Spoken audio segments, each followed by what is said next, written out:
trying to think of like, what can I read that's going to be interesting, right? And I tried to do all these factual speeches and researching, and I was like, no, like that's just not going to work out. So I decided to do something that I can just flow when reading. So I'm going to speak about emotions, which is such a big category, but I'm going to try to sum it down. So I'm not going to stand here and tell a little pretty perfect scientific speech, because just like emotions, my speech is going to be messy. And one thing I want to talk about is pain and experiencing pain. And one thing a lot of people wish when they experience pain is wanting to forget the pain, right? But to forget the monstrosity that came from it. But this is a topic I can't decide on, because would I rather forget the hurt others threw at me, or remember every inch of it and allow it to have the most bold, solid, heart-stomping effect on me? Because to forget pain is relief, and relief is easily one of the most incredible feelings. Yet forgetting memories that have taunted your mind could also be the biggest regret you ever experienced. And regret and relief are so similar, yet so far from one another. Regret is one of the most brain-raking feelings, in my opinion, and no matter the pain your heart, mind, soul, and body have experienced, it does model your life. It molds your reactions, feelings, expectations, love, your view on love, and everything. It's easier to feel angry than sad, do we agree? Right? It's easier, because when you feel sad, you're vulnerable. And being angry does the same, but it's less effort to shove all your emotions into one box and just keep them there. They're hidden and they're disguised as positive emotions. So yeah, in a way, it's easier to mask your emotions and hide them from yourself as well. But would this all be worth it when it gets to the time when the box explodes and your emotions viciously spill out? So what? What are we actually supposed to do? Like, we're supposed to keep these feelings in or allow them to detonate? There's no answer.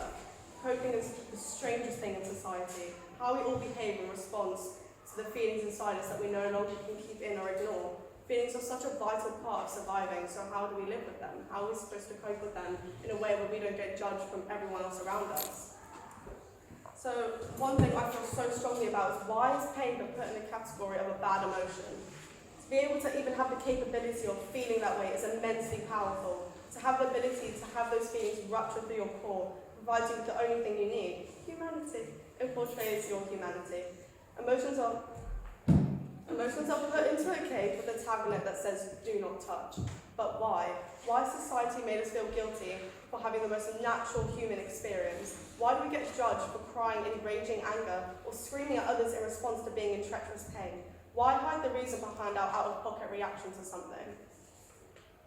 So I want you all to imagine there's been a fight, right? Like someone beat someone up. It was a petty fight.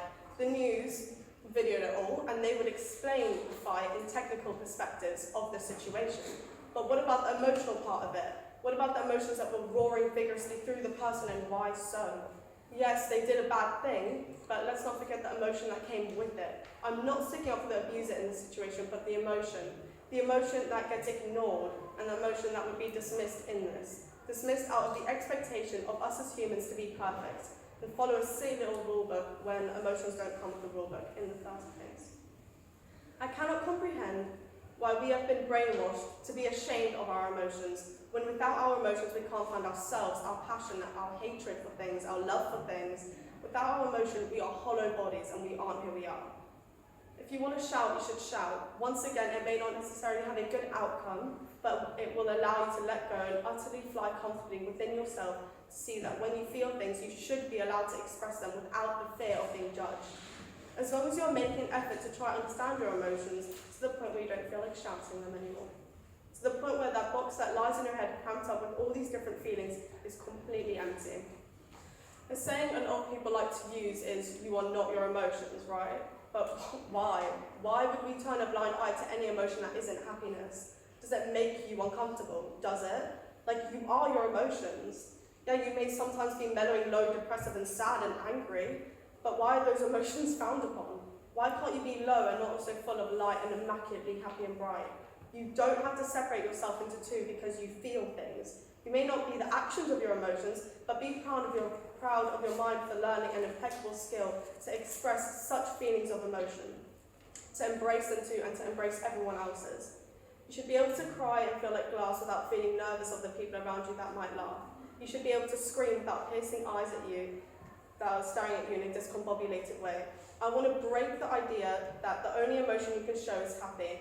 love the thought of someone else in other mental states and appreciate them. And I also wanted to thank you to Angel because she helped me mend and mould my opinion on emotions when she taught me a lot about